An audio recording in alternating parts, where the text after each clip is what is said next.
Hello everyone, आज है 23 अक्टूबर और आज इस वीडियो में हम बात करने जा रहे हैं यस बैंक के बारे में। 20 रुपये से भी नीचे शेयर ट्रेड कर रहा है। आधे परसेंट का फॉल देखने को मिला है। एक महीने में अगर हम देखें तो 13% का फॉल लगातार गिर रहा है। हालत बद से बदतर है। और पिछले एक महीने में बाज़ारों की भी हालत कुछ खास अच्छी नहीं रही है। मेजर डिक्लाइन हमने बाज़ारों में भी कल देखे हैं। कल तो यस बैंक में और भी ज़्यादा बड़ी गिरावट थी और आज भी एटलीस्ट आज उतनी बड़ी बाजार में गिरावट नहीं है, लेकिन यहाँ पर अगर देखें तो काफ़ी ज़्यादा वॉलेटाइल ज़रूर देखने को मिल रहा है। और आज यस बैंक के अलावा एक और बैंक है IDFC फर्स्ट बैंक। भाई साहब, इसकी गिरावट रुकी नहीं रही। ये 100 रुपये से भैया 65 पे आ चुका है। ऑलमोस्ट 34% का फॉल दिखा चुका है ये। और अगर आप चाहते हैं कि मैं IDFC फर्स्ट बैंक के ऊपर भी एक वीडियो बनाऊं तो कमेंट में इसका नाम लिखिएगा। जितनी ज़्यादा कमेंट आएगी उतना ही जल्दी वीडियो आएगा। तो वापस यस बैंक की तरफ लौटते हैं। तो यहाँ पर अगर आप देखोगे तो भैया एक महीने में गिरावट बहुत ज़्यादा पड़ी है और उसकी कुछ वजह भी है। वजह है अनसर्टेनिटी। उस लोग, क्योंकि देखो यहाँ पर यस बैंक कोशिश कर रहा है लगातार कि भैया जो SBI है, जो इसे करता धरता है, उसको एग्जिट देने की कोशिश कर रहा है। मैनेजमेंट ने ये चीज़ बोली भी है कि SBI को वो एग्जिट देने की कोशिश कर रहे हैं। क्योंकि देखो, जब क्राइसिस में था यस बैंक तो SBI ने इसको बचाया था, ठीक है। तब उसका भी फ़र्ज़ बनता है कि भैया अब उनको भी एग्जिट दे यहाँ से। और कहीं ना कहीं उसके चलते प्रॉब्लम ये आ रही है कि कोई बड़ा प्लेयर आ नहीं रहा। अभी देखो, बिडिंग के लिए प्रोसेस चल रही है, ठीक है, बातचीत चल रही है कई लोगों से। FIs भी है कुछ। अब उसमें भी एक पेच अटका है। वो पेच है भाई साहब यहाँ पर RBI। क्योंकि RBI भी नहीं चाहेगी कि किसी बैंकिंग में, किसी भी इंडियन बैंक में कोई एक बहुत बड़े FIs का बहुत बड़ा हिस्सा आ जाए, यहाँ पर कंट्रोलिंग स्टेक आ जाए इनडायरेक्टली। क्योंकि जो भी खरीदेगा वो कंट्रोलिंग स्टेक ही खरीदेगा यहाँ पर। और दिक्कतें है बहुत सारी है यहाँ पर, प्रॉब्लम बहुत सारी। और मैंने पहले भी कहा था कि जब तक चीज़ें सॉर्ट आउट नहीं होती ये लगातार आपको डाउनवर्ड ट्रेजेक्टरी दिखा सकता है। और वही हमें देखने को मिला भी है। अगर आप देखो यहाँ पर 31 रुपये से एक झटके में गिरा था ये। वापस अटेम्प्ट करा, वापस गिरा, वापस अटेम्प्ट करा, वापस गिरा। कहीं ना कहीं 20 रुपये का लेवल एक सपोर्ट के तौर पर काम कर रहा है। देखते हैं कि इस लेवल पर ये इंटैक्ट रह पाता है कि नहीं। अगर नहीं रह पाया तो नेक्स्ट सपोर्ट लेवल है वो 15-16 रुपये के आसपास देखने को मिल रहा है। बैंक के बारे में अगर आप देखोगे वॉल्यूम, तो भाई साहब 6 करोड़ से भी ज़्यादा के शेयर आज यहाँ पर ट्रेड होते नजर आए। बड़ी क्वांटिटी में ट्रेडिंग तो यहाँ पर चल रही है। मार्केट कैप 62,000 करोड़ से भी ज़्यादा का देखने को मिल रहा है। और जहाँ तक बात करें, एक टाइम था जब 400 रुपये का शेयर था और लोग इनकी तारीफ़ें करते थे, भैया इंडिया के one of the biggest bank में इनका नाम आता था। लेकिन उसके बाद भाई साहब यस बैंक क्राइसिस आया, बड़े बड़े घोटाले यहाँ पर सामने आए, जिसके चलते हालत बद से बदतर हुई। मैनेजमेंट से जो राणा कपूर थे उनको हटा दिया गया और अब राणा कपूर एग्जिट कर चुके, सब कुछ बेच बाच कर। यहाँ पर यस बैंक अगर आप देखोगे तो बर्बाद हो रहा था, जिसको बचाया SBI ने। और भी कई सारी बैंक आई थी इसको बचाने के लिए सामने। उस टाइम पर 10 रुपये के भाव पर सबने इक्विटी भी खरीदी हुई थी। और जाहिर सी बात है 10 रुपये के भाव से तो ऊपर ट्रेड कर रहा है। लेकिन प्रॉब्लम यह है कि अभी अगर वो लोग धीरे धीरे प्रॉफिट टेकिंग भी ले रहे हैं।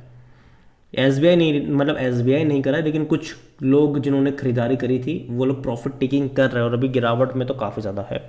According to money control user 50% लोग कह रहे खरीदारी करो, 25% लोग कह रहे बेचो, 25% लोग कह रहे होल्ड करो।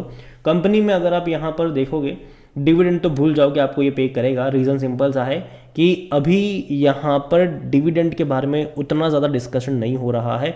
जनरली अभी जो इस कंपनी के अराउंड डिस्कशन चल रहा है वो सिर्फ और सिर्फ चल रहा है इनके हिस्सा बेचने को लेकर, SBI के एग्जिट को लेकर। और भी कई सारे लोगों को एग्जिट देने की कोशिश यहाँ पर करी जा रही है। और 50% का स्टेक बेचने की बात हो रही है यहाँ पर। क्योंकि जो भी खरीदेगा वो कंट्रोलिंग स्टेक खरीदेगा। कोई यहाँ पर SBI का पर्टिकुलर स्टेक या फिर बाकी बैंक का कोई पर्टिकुलर स्टेक नहीं खरीदेगा। क्योंकि जिसको भी चाहिए होगा वो कंट्रोलिंग स्टेक चाहिए और वो बिकना थोड़ा बहुत मुश्किल। मैंने पहले भी कहा था कि ऐसा नहीं हो पाएगा।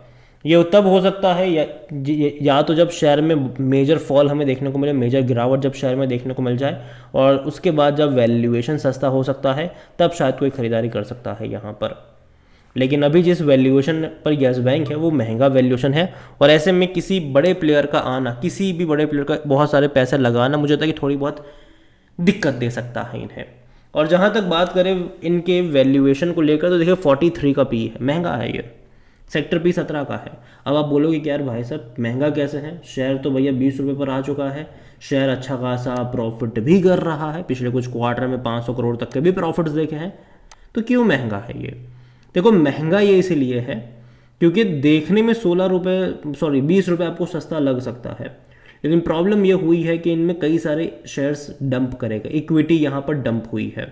जैसे कि यस बैंक क्राइसिस जब आया था तब 10 रुपये के भाव पर इक्विटी ऑफर करी गई थी और तकरीबन 10,000 करोड़ रुपए रेज करे गए थे। तो वो नई इक्विटी ऐड हुई। मान लीजिए कि उस टाइम पे यस बैंक के शेयर, फॉर एग्जाम्पल मतलब मैं कह रहा हूँ ठीक है कि 400 करोड़ थे, ठीक है, या फिर 500 करोड़ शेयर रहे होंगे, या फिर 1000 करोड़ शेयर रहे होंगे, ठीक है, 1000 करोड़ शेयर रहे होंगे।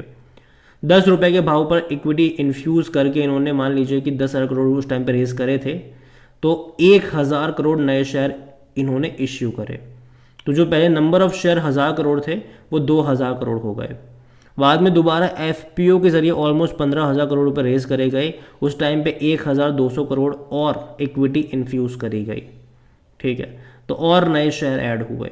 तो जैसे जैसे नए नए शेयर ऐड होते चले गए वैसे वैसे यहाँ पर जो वैल्यू होती है वो घटती चली गई इसकी, और यहाँ पर भी वही हुआ है। तो देखने में, जैसे कि मैंने कहा कि देखने में सस्ता लग सकता है शेयर 20 रुपये का, लेकिन वैल्यूएशन के हिसाब से नहीं है।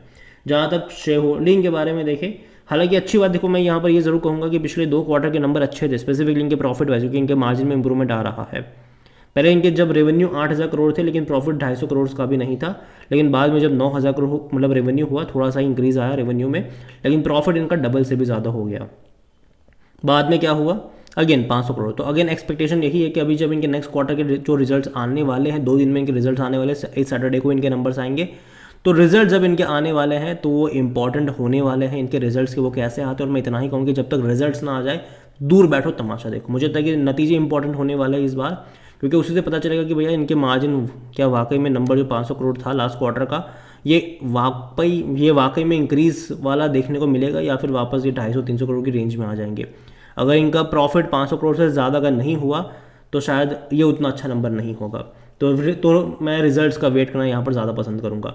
शेयर होल्डिंग के बारे में देखें तो प्रमोटर की होल्डिंग यहाँ पर जो थे राणा कुबेर फैमिली, वो बेच बाज कर निकल लिए यहाँ से। म्यूचुअल फंड्स देखो तो 0.19 से खरीदारी करके 0.25 पर आए हैं। डोमेस्टिक 38.12% से 38.15 पर आए हैं, थोड़ी सी खरीदारी। एफआईएल्स की 27.07 से 27 पर आए हैं यहाँ पर। कोई उतना बड़ा चेंज नहीं है यहाँ पर, ठीक, कोई उतना बड़ा चेंज नहीं है।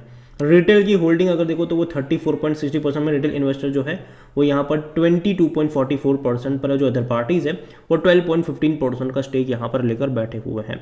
ओवरऑल अगर मैं बात करने जाऊँ यस बैंक को लेकर तो देखो बैंक खराब नहीं है, लेकिन डेफिनेटली दिक्कत में यहाँ पर ज़रूर है। स्पेसिफिकली न्यूज़ के अराउंड ये चल रहा है कि कौन खरीदेगा, कितना जल्दी बिकेगा, क्योंकि देखो लंबे समय से प्रोसेस तो चल रही है, ठीक है, बिकवाली को लेकर यहाँ पर, लेकिन वो सक्सेसफुल हो नहीं पा रहे हैं। तो ये कहीं ना कहीं दिक्कत ज़रूर है। और देखो आरबीआई का भी यहाँ पर कुछ पेच फंसेगा यहाँ पर कि आरबीआई अलाउ करेगा भी नहीं इतनी होल्डिंग किसको, तो वो देखना रहेगा।